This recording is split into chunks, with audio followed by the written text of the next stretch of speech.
All right. Good morning, Alvita. How are you doing today? I'm doing well. How are you? I am all right. It is a Thursday morning. It is bright and early. Well, not that bright and early. It's like 10 a.m. We're fine. Um, but it's my first meeting of the day, so I'm getting there. I'm getting there. You know how it feels.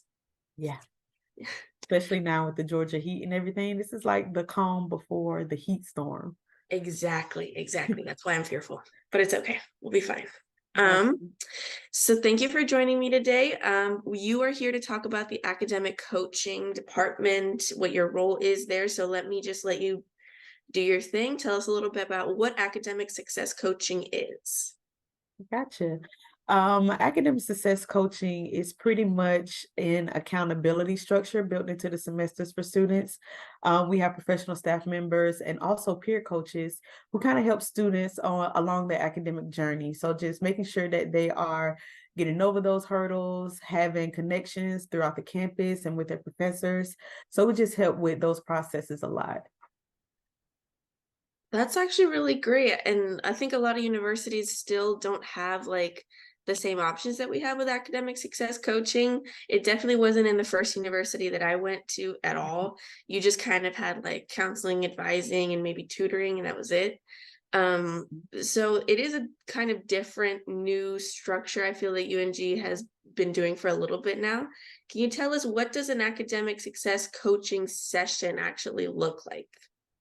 Gotcha. So the sessions are pretty much we give the students a lot of options. So I was just about to say it's a little bit individualistic, which it is. And so students are able to meet with an academic success coach, either virtually or in person. I happen to be a virtual coach, so I do a lot of meetings over Teams or Zoom or even phone calls or emails if the students prefer. And then also within that session, the student is pretty much telling me their academic concerns, and I am just listening. I'm being a listening ear for at least the first 15 minutes or so of the session. So the students are pretty much just giving me the rundown of how this is going to work for them. And toward the end of the session, it's pretty much a collaborative conversation about what strategies are working, what strategies are not working. We write down some goals to work on for the next time for our follow-up meeting. And then just throughout that time of us meeting, or in between our meetings rather, students can still email us, just ask like, certain questions, quick questions and things of that nature. So pretty much the session is going to be ran by the student and kind of facilitated, co-facilitated with the coach. So we're just working together and having that nice collaboration between staff and student. Awesome. And now that we know what an actual session looks like, can you tell us when should you be visiting a coach? How often? We've talked about this with the counseling department as well. Can you do like a one and done session and then not come back? Or is it every other week, every 2 weeks? Like, how often should I really be going if I'm having issues with my academic success? That's a great question. And I think that the best answer would be when they're not seeing results from their studying. And mainly because it's about how you structure your semester, right? So if you want a good start in your semester, come and see us in the beginning. Toward midterms, you start getting a little cold feet about exams and preparing and studying. And you're worried about your progress in the class, come and see us then, right? Toward the end of the semester, when finals are coming up and you just kind of want to reflect on your semester, just to make a better plan for the next one, it's also a good time to come and see us. So it's like anytime throughout the semester, we prefer beginning, middle, and end just to really seal in that relationship with the coach. And we're able to have like those very open conversations to make sure that we are getting you the resources that you need and making sure that you are successful here at UNG. Awesome, awesome. And we've touched on this a little bit. I mentioned it, but I want students to really understand what is the actual difference between coaching, advising, and then counseling, because they're very different departments that do similar things, but in different areas, right?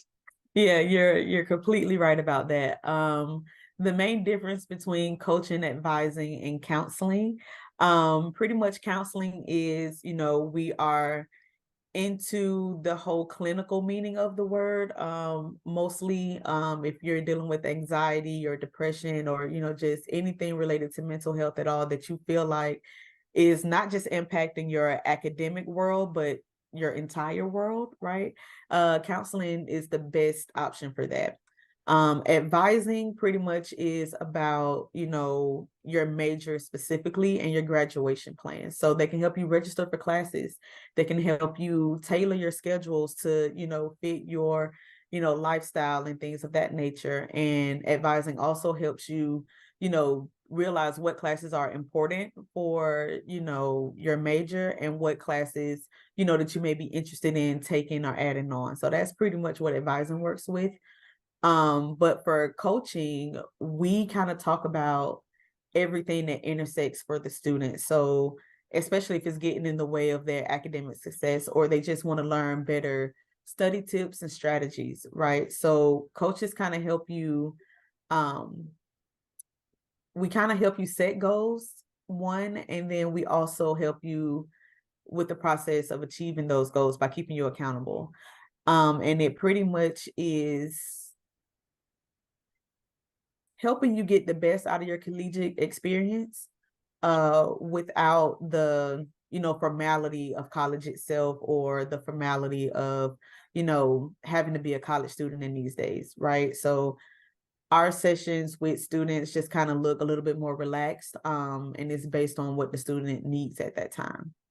Did I answer your question, or was that like a Yes. circle thing? Okay. No, you did. I feel like that captures, like, they're all trying to help you in some aspect of college similarly, but in different areas. And the reason why is because they are very different. In high school, we have a counselor, and the counselor does all three of these things. They help you pick classes, they help you with mental health stuff, and they kind of coach you with academics. And Right. too much for one person. That's why in college we divided into three separate departments, because and you guys refer to each other a lot within like your own sessions, like when students bring up problems, because they're interconnected. But at Yeah, the end that's of the day, absolutely right.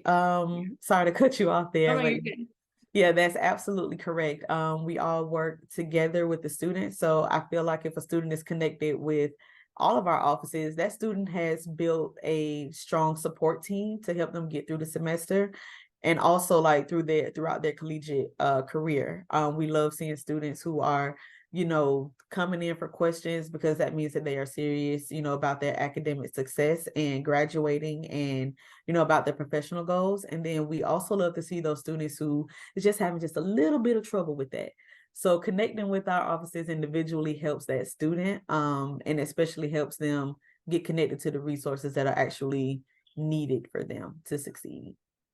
I love the way you said that, having like a little team that's supporting you, because that's kind of how I see it now. But when I first got to college, I just saw them as different people that did different things. I didn't Mm. really see them as like services or support that I could use. So with that said, what would you say to a student who is feeling a little bit intimidated about going to visit an academic coach? Maybe they're concerned about privacy, or if I go to academic coaching, is there like a stigma behind it? Everyone's going to think that I'm that person that needs help. Gotcha. And you're absolutely correct. We do get a lot of students who, you just kind of feel the nerves at the beginning of the session. So what I like to let them know that this is a safe place for them to work out any academic struggles that they may, feel, was coming on, right? Because, sometimes we like to doubt ourselves and say, you know what? I just failed that test, but I think I'll do better on the next one, right? Or they are scared because they don't know how to do better on the next one. Our coaching sessions are the perfect space to like work out all of those problems. And we don't, go back and tell your professor that you're seeing an academic success coach. We don't go back to your advisor or the dean or anybody to tell them about your progress within our coaching sessions. It's pretty much strictly confidential between us and the student. Mostly what happens between us will stay between you and your academic coach. But there are some things that we're mandated to report. If you're thinking about hurting yourself or others and things of that nature, then that's when we make the necessary referrals to specific offices on campus that will help with the severity of those conversations, or of those topics within our conversation, right? So that's pretty much it. It's still a safe space for you to work out the kinks to how you want to exist as a student on your college journey. Gotcha. And now moving on to my last question. Mhm. Um, how do I actually get in contact with an academic coach? And you mentioned peer coaches as well, Mhm. that are in the same department, but it works a little bit differently. Can you just touch on, if I'm a student and I want to get a professional coach or a peer coach, and I'm on maybe on any of the campuses, what does that process look like of trying to set up a session?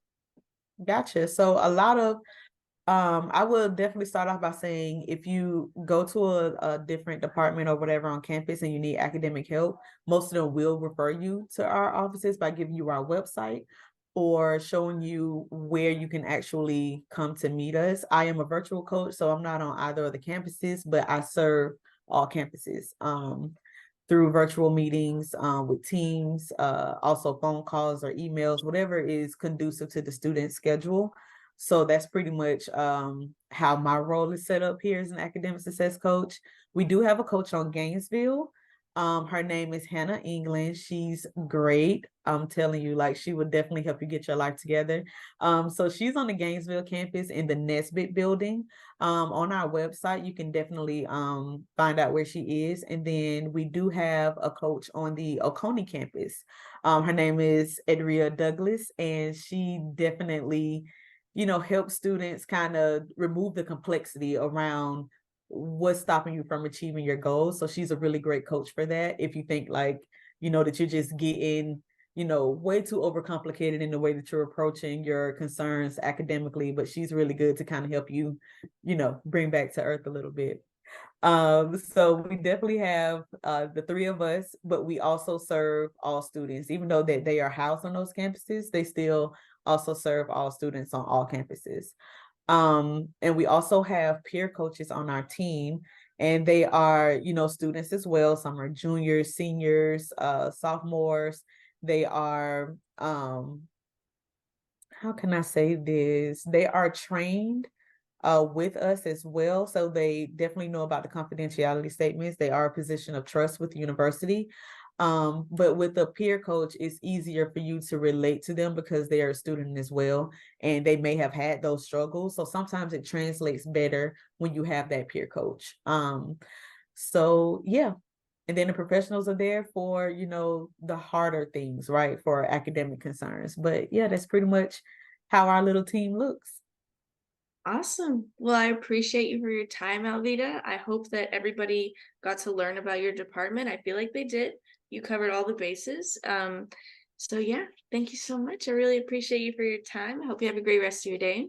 You too. Awesome. Thank you.